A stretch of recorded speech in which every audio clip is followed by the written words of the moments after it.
Well, one of the things that I think we've been working with is a language that helps people in a very simple way to understand what the process is that we work with. This has been in our trainings. It's what a lot of it's what I learned from Helen in the early days of our work together. The 5 A's. The first A is called awareness, and that means the ability to simply be grounded, present, and receptive.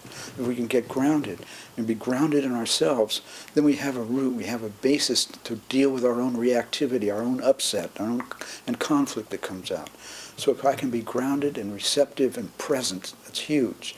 The second is what we call acceptance, and that means what I was talking about, being able to be kindly open-hearted to ourselves. We can't be really open-hearted to you. If I can't be open-hearted to myself, to be open-hearted in kindness, and it doesn't mean that I agree, capitulate, or condone my own behavior or yours, but it gives me a stance to work with things. So that whole business of acceptance is huge. And by the way, it's the most difficult thing for human beings. We don't forgive because we think somehow that's capitulating or agreeing or condoning our own bad behavior or somebody else's. It has nothing to do with that. And when we can deal with that, it gives us this ability to interweave this acceptance, this open-hearted kindness with our grounded presence, gives us a basis to do our work. And the third A is called appreciation. And again, it comes back. Appreciation, it feels good. I mean, if I'm giving to you, they measure my oxytocin, it goes up. That's feel good. That brings us together.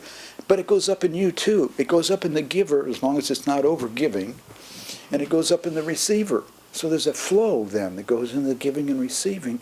And that helps us bring together in this natural thing of appreciation. Appreciation nurtures us. It nurtures the giver as well as the receiver. And of course, when we're in the middle of conflict, if you and I are having a big struggle, I'm not appreciating you at the moment. So I need to be able to come back, to have some appreciation.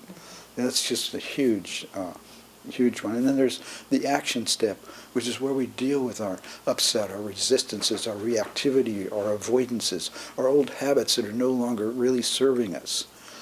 And being able to come back and be grounded and present and welcome and befriend that reactivity so we can do the work of inquiry. That's what the action step is about, to get grounded, present, pausing to do that, being able to do the inquiry that says, it's just old behavior, it's just old stuff, may I just release from this? And when we can do that, we can allow back in the higher qualities that are right there.